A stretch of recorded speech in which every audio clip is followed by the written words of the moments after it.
بسم اللہ الرحمن الرحیم بسم اللہ الرحمن الرحیم۔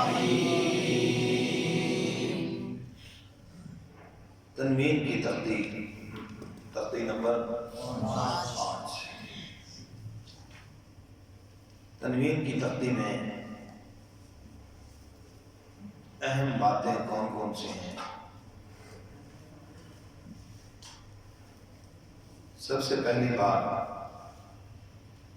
اس کو جو پڑھانے کا طریقہ ہے اور اس کے اندر جو ممکنہ غلطی ہیں وہ عرض کروں گا۔ جیسے میم دو زبر من ہے تو کئی پڑھ جاتے ہیں میم دو زبر الف من، ایک یہ غلطی ہوتی ہے۔ اسی طرح میم دو زبر من، تنوین پر کیا ہو گیا؟ کلکلا من مین، یہ کیا ہو گیا؟ کلکلا۔ یہ کلکلا نہیں ہونا چاہیے۔ اور اسی طرح ہجا کرتے وقت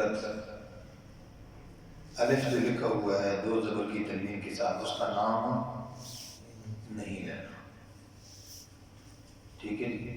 اس کا نام نہیں لینا۔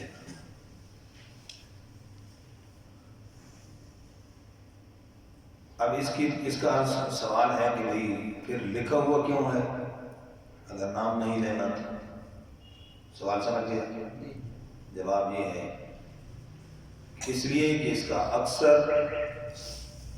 جو وقف کا اصول ہے دو زبر کی تنوین کا، چونکہ اس کا وقف الف کے ساتھ ہوتا ہے، اس لیے اکثر طور پہ دو زبر کی تنوین کے ساتھ الف لکھا ہوا ہوتا ہے، ٹھیک ہے؟ تو وقف کا اعتبار کر کے، کس کا؟ وقف کا اعتبار کر کے رسماً اکثر طور پہ دو زبر کی تنوین کے ساتھ الف کی رسم موجود ہوتی ہے، لکھا ہوا ہوتا ہے۔ اچھا، پھر دوسرا سوال اس پر کہ آگے دال دو زبر دان، وہاں پر کیا لکھا ہوا ہے بچہ؟ دیکھو جلدی کریں، شاباش۔ یا لکھا ہوا ہے، الف نہیں لکھا ہوا۔ دال دو زبر دان، دال دو زبر دان کے آگے بھی کیا لکھا ہوا ہے؟ بولو بچہ جلدی کرو۔ یا لکھا ہوا ہے۔ آگے تھوڑا سا جائے، تا دو زبر دان، آگے کچھ بھی نہیں لکھا ہوا، گول تا لکھی ہوئی ہے، ایسے ہیں۔ آگے دیکھیں تھوڑا سا، حمزہ دو زبر، اس کے آگے بھی کچھ بھی نہیں لکھا ہوا۔ سمجھ آ گیا؟ تو یہ کیا مسئلہ ہے؟ سوال سمجھ گئے؟ اس کا جواب یہ ہے کہ قاری محمد صاحب رحمۃ اللہ علیہ نے یہاں پر مصحف عثمانی کا رسم کا اعتبار کرتے ہوئے دال دو زبردن کے آگے یا لکھی، لال دو زبردن کے آگے یا لکھی۔ کس کا اعتبار کر کے؟ مصحف عثمانی کی رسم کا، یعنی اس کی لکھائی کا اعتبار کا۔ جیسے ذالک الکتاب لا ریب فیہ ھدی، وہاں یا لکھی ہوئی ہے۔ قل ھو اذن، وہاں پر بھی یا لکھی ہوئی ہے۔ اور تا دو زبر دان میں بھی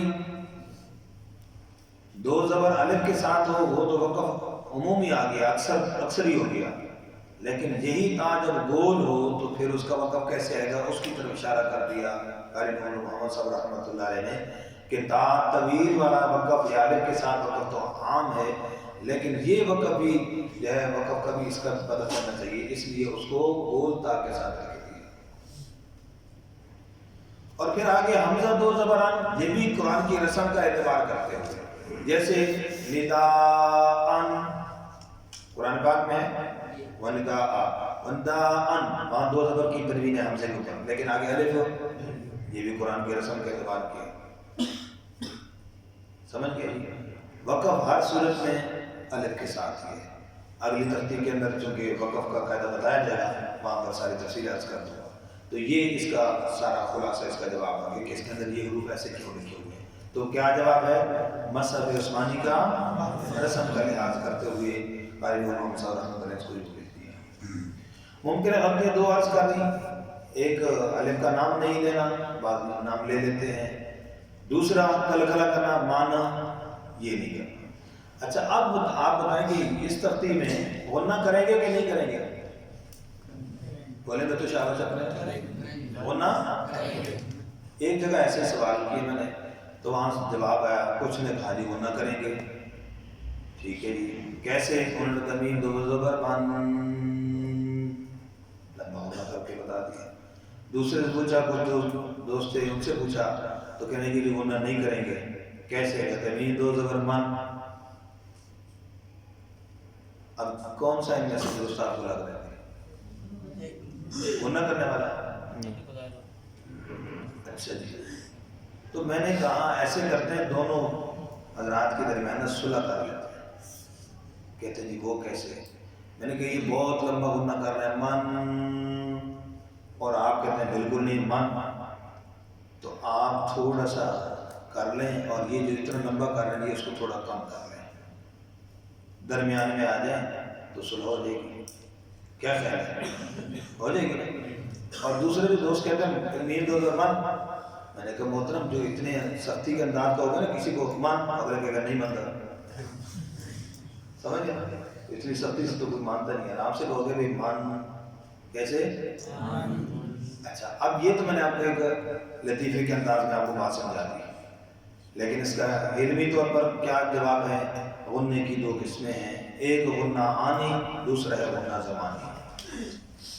یہ مین دو زبر مان یہ غنہ زمانی ہے، یہ سبب کا محتاج ہے، یہاں کوئی سبب نہیں ہے. بات سمجھ آ گئی؟ اور دوسرا جو غنہ آنی ہے وہ یہاں پر ہو رہا ہے.